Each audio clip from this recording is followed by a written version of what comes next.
Is Five Nights at Freddy's Security Breach best on Nintendo Switch, or should you buy it on other consoles or PC? Today we'll be taking a look at the Switch version of this game and comparing it to the current gen and PC versions. FNAF Security Breach surprisingly dropped on the Switch on April 19th. This was a complete shocker. When this game first came out, it was praised for some impressive heavy-duty graphics that no other Five Nights at Freddy's game had. Five Nights at Freddy's Security Breach came out on December 16th, 2021 on PC, PS4, and PS5. Wonderfully rushed for the holiday season. And they launched the Xbox version on November 22nd, 2022, almost a full year later. This game decided to take a different approach from the FNAF norm. Players were used to staying in the same location, and as the franchise developed, the games would become more and more intricate, like in Sister Location, where you'd be able to move around and stuff like that. But Security Breach takes it to the next level and allows players to explore a massive open area with spooky environments. This is also the first game in the series where you can freely walk around, explore, sneak, and sprint around the levels. The game's story is purposefully suspenseful,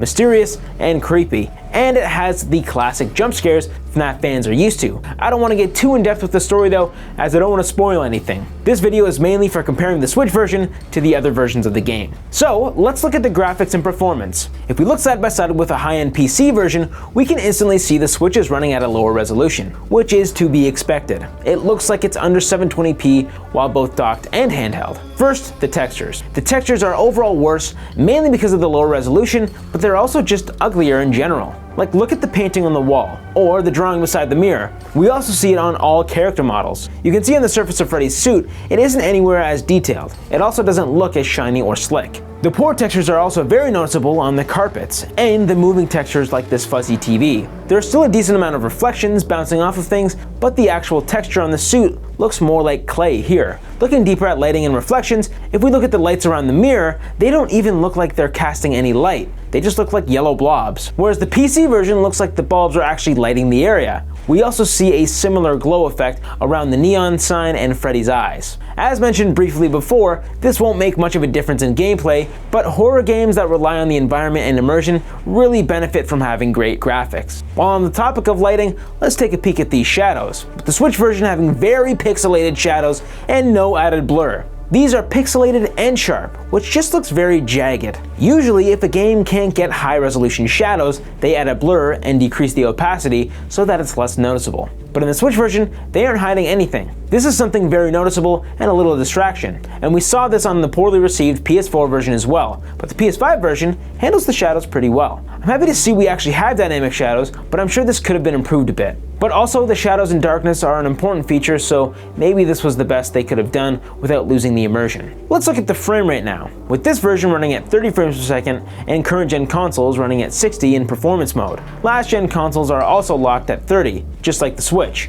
As mentioned, the current gen consoles can run up to 60 frames per second in performance mode, but has a setting called visual mode, which also locks it at 30, but helps enhance the lighting and reflections. This game isn't horrible at 30 frames per second, but it's definitely more immersive running at 60. My biggest issue with the frame rate is the constant frame drops. Very often you'll find the game running under 30 frames per second, and it's generally when you're just walking around. My biggest issue with this version has to be the random pauses when loading into the next area. As you're walking to a new location, the game has to cut off everything and load it. This is incredibly distracting and completely breaks immersion. And it's particularly bad when there's in-game dialogue and everything suddenly goes silent and freezes. Although the loading breaks aren't incredibly long, they're definitely something that makes this version stand out, and not in a good way. This can happen in other versions as well, but it's nowhere near as distracting as this, and gameplay doesn't get completely interrupted by it. It's generally just a little frame dip, and that's on current gen consoles and PC. Another thing about this version that tests my patience are the load times. They are quite long and can get rather annoying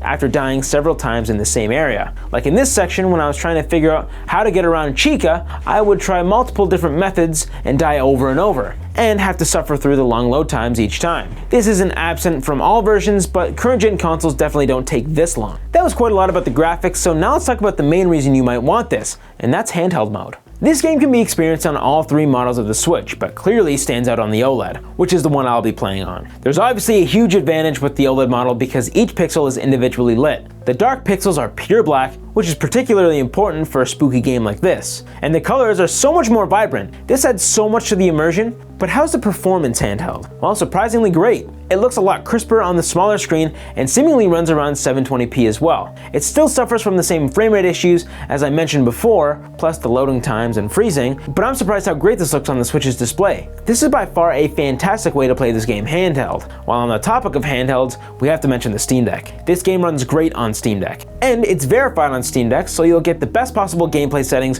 when you first boot it up. You can get the Steam Deck running at 60 frames per second easy at 720p on medium to low settings, and overall it looks and performs better on the deck. But the Switch version stands out more because of the smaller form factor of the device and the OLED display. And if you do choose to play on the Switch Lite or OG Switch, they perform identical to the OLED. You might just need to play around with your display setting like the brightness, contrast, and gamma to get a better immersive experience. And while on the topic of those lighting settings, this game is dark. Obviously it's supposed to be dark, but it's like dark. I had to crank up the gamma and brightness so that I could actually see. I'm someone who gets a little frustrated if I can't see where I'm going. I also turned it up on Switch so we can all see the graphical details with this version. Obviously having deeper blacks will be more suspenseful and spooky. I also turned the brightness up because if I didn't, the reflections off the glossy screen would overpower the display. So that's another thing about playing this handheld. You probably don't want to play it in a well-lit room or outside. The reflections off the screen, and especially the OLED, makes this difficult to see because the game is so dark. But back to the main question, is it best on Switch? This game is undeniably a visual game, and having the best visual experience is always beneficial for a horror game like this. But I think the fact that they got this running on the Switch in the first place is an absolute miracle. The FNAF franchise really started to become popular when the original games were released on mobile devices, and with the Switch being a portable gaming system with a massive user base, there's no wonder why the FNAF team really wanted this game on this platform. This is the most accessible way to get it on the go. But is this best on Switch? No. You'll probably want to get it on a high-end PC or a current-gen console like the Series X or PS5, if that's an option, especially if you want to maximize your immersion. But obviously, this completely depends on your playstyle. For you, it could be best on Switch if you prefer to play this game in handheld, or if you have an OLED. So, let me know if you'll be getting this version of Five Nights at Freddy's Security Breach, and if you want to see my first impressions of the game, check out my second channel, Russ Plays Normal Mode. Please consider liking and subscribing if you liked it. I hope to see you in the next one. See you later.